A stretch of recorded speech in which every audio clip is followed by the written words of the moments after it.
श्री शिवाय नमस्तुभ्यं। दोस्तों, जैसा कि आप सब जानते हो, कल है 26 फरवरी सोमवार का दिन और सोमवार के दिन पड़ रही है द्वितीया तिथि, जो कि बहुत ही विशेष और खास होती है।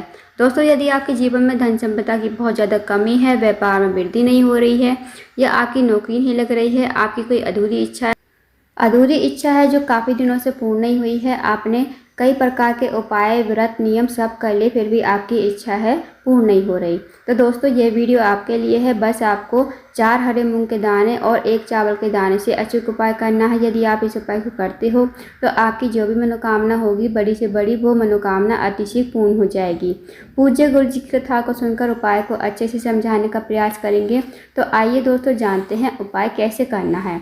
पहला जो उपाय है दोस्तों, वो है विशेष मनोकामना पूर्ति के लिए। यदि आपकी कोई विशेष मनोकामना है जो काफ़ी दिनों से पूर्ण नहीं हो रही है, आपने पशुपति के व्रत कर लिए, उपाय कर लिए, नियम कर लिए, फिर भी आपकी मनोकामना पूर्ण नहीं हो रही है, तो इस विशेष उपाय को अवश्य कीजिए। इस उपाय को करने के लिए सबसे पहले आपको लेने हैं 4 हरे मूंग के दाने। अब जो आप 4 हरे मूंग के दाने लोगे ना, वो खंडित नहीं होने चाहिए, इस बात का विशेष ध्यान रखना। साथ ही दोस्तों, आपको लेना है 1 चावल का दाना। 1 चावल का दाना भी खंडित नहीं होना चाहिए। और आपको लेना है 1 तांबे के पात्र में 1 लोटा जल। अब आपको इस उपाय को सुबह से लेकर शाम तक कभी भी कर सकते हो। अब इन्हें लेकर चले जाइए आप शिव जी के मंदिर में। शिव जी के मंदिर में जाकर सबसे पहले जो आपके पास 4 हरे मूंग के दाने हैं, वो आपको गणेश जी के स्थान पर समर्पित करने हैं, श्री शिवाय नमस्तुभ्यं कहते हुए। अब दोस्तों, आप सबको बता दें कि शिव जी का जो पूरा परिवार है, जलाधारी पर ही विराजमान है। अब जो गणेश जी का स्थान होता है, वो जलाधारी के राइट साइड पर होता है, तो वहाँ पर आपको श्री शिवाय नमस्तुभ्यं कहते हुए 4 हरे मूंग के दाने समर्पित कर देने हैं। अब दोस्तों, आपके पास जो 1 चावल का दाना है और 1 लोटा जल है, आपको 1 चावल का दाना लोटे के जल में ही डाल देना है, श्री शिवाय नमस्तुभ्यं कहते हुए। अब आपको इस लोटे के जल को हाथ में लेकर शिवलिंग के सामने खड़ा होना है। फिर आपकी जो भी विशेष मनोकामना है, बड़ी से बड़ी, चाहे आपकी मनोकामना धन से जुड़ी हुई हो, व्यापार से जुड़ी हुई हो, नौकरी नहीं लग रही हो, या आपके जीवन की कोई अधूरी मनोकामना जो काफ़ी दिनों से पूर्ण नहीं हुई है, तो फिर आपको इस लोटे के जल को धीरे धीरे शिवलिंग के ऊपर श्री शिवाय नमस्तुभ्यं कहते हुए समर्पित कर देना है।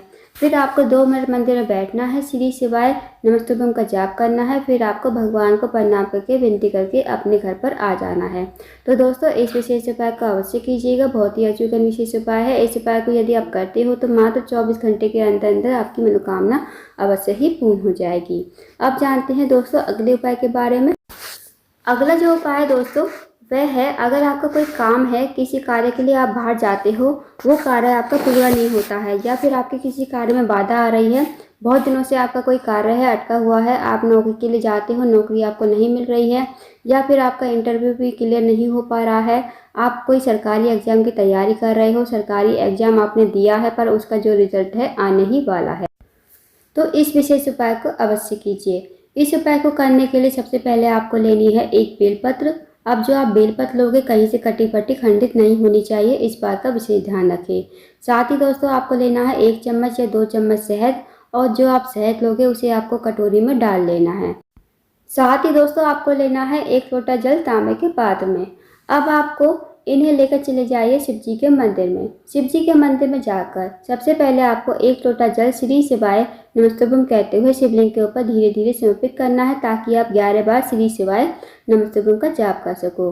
उसके बाद जो आपके पास बेलपत्र है और शहद है, आपको जो अनामिका उंगली होती है, सबसे छोटी वाली उंगली के पास वाली उंगली, उस उंगली से आपको बेलपत्र का जो चिकना भाग होगा ना, उस साइड आपको 7 बिंदी लगानी है। 7 बिंदी जब आप लगाओगे तो श्री शिवाय नमस्तुभ्यं का जाप करते हुए आपको ये बिंदी लगानी है। जब आप बिंदी लगाओगे तो आप बड़ी वाली पत्ती से स्टार्ट करोगे, जो बेलपत्र की 1 पत्ती होती है वहाँ से स्टार्ट करोगे, और जो 2 पत्ती होती हैं, 2 पत्तियों के बीच में जो डंडी होती है ना, वहाँ पर आपको ये बिंदी एंड करनी है, मतलब वहाँ पर आपको लास्ट बिंदी लगानी है, 7वीं बिंदी आपको लास्ट लगानी है। ऐसे आप बिंदी लगाओगे और श्री शिवाय नमस्तुभ्यं का जाप करोगे।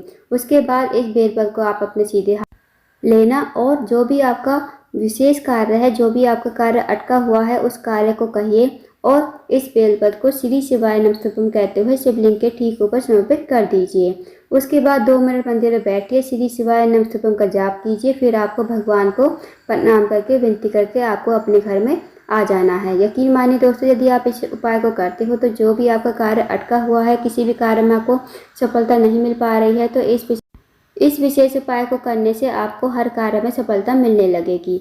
इस विशेष उपाय को अवश्य कीजिएगा। अब जानते हैं दोस्तों अगले उपाय के बारे में।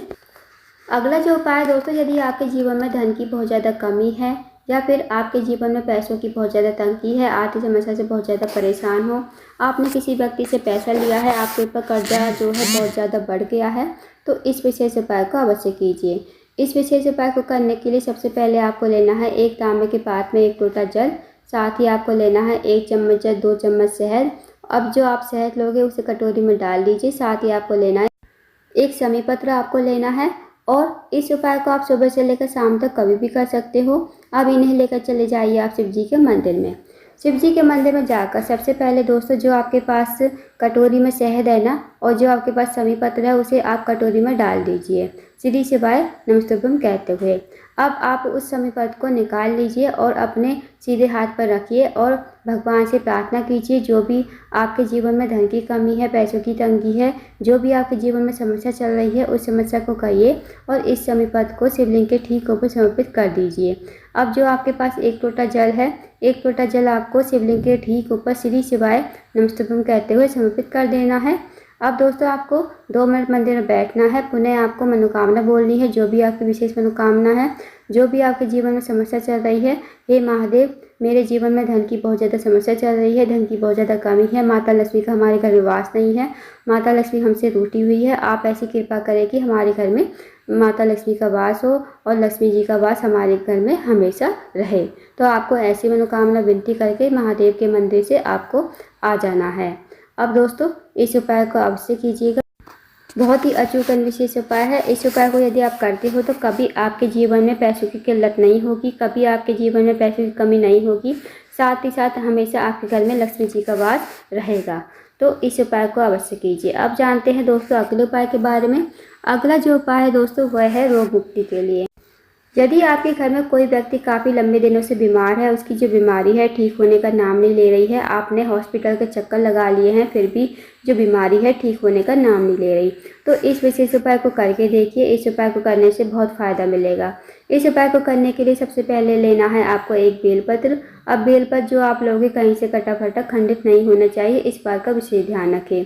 साथ ही दोस्तों आपको लेना है एक तांबे के पात्र में 1 लोटा जल।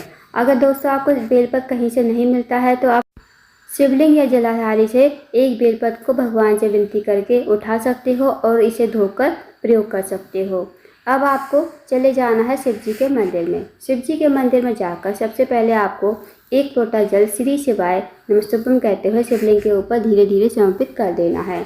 अब दोस्तों जो आपके पास एक बेलपत्र है ना, वो आपको अपने सीधे हाथ में रखनी है। महादेव से प्रार्थना करनी है। जो रोगी व्यक्ति आपके घर में काफ़ी दिनों से बीमार है, उसके लिए प्रार्थना करनी है, उसका नाम बोलना है, गोत्र बोलना है और इस बेलपत्र को कुंदकेश्वर महादेव का नाम लेते हुए शिवलिंग के ठीक ऊपर समर्पित कर देना है। 2 मिनट मंदिर में बैठिए, श्री शिवाय नमस्तुभ्यम का जाप कीजिए।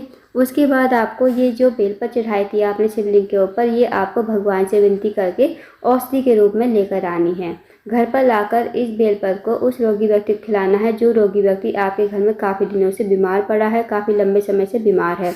उससे कहे कि इस बेलपत्र को चबा चबा कर खाए, कुंदकेश्वर महादेव का नाम लेते हुए। अगर वो व्यक्ति इस बेलपत्र को चबाकर नहीं खाता है तो आप इसे सुखा लीजिए और इसका सुखाकर पाउडर बना लीजिए।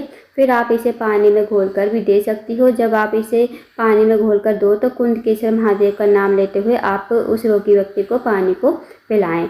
यकीन मानिए दोस्तों, यदि आप इस उपाय को करते हो तो उसकी जो बीमारी है धीरे धीरे ठीक होने लगेगी और जो भी व्यक्ति आपके घर में बीमार पड़ा है वो रोग मुक्त हो जाएगा। तो इस विशेष उपाय को अवश्य कीजिएगा। तो दोस्तों ये थे कुछ विशेष उपाय जो आपको सोमवार की द्वितीय तिथि के दिन अवश्य ही करने हैं। इन उपाय को अवश्य कीजिएगा। अगर आपको जानकारी पसंद आई हो, वीडियो को लाइक करें, शेयर करें, चैनल को जरूर सब्सक्राइब करें, कमेंट बॉक्स में श्री शिवाय नमस्तुभ्यम हर हर महादेव जरूर लिखें।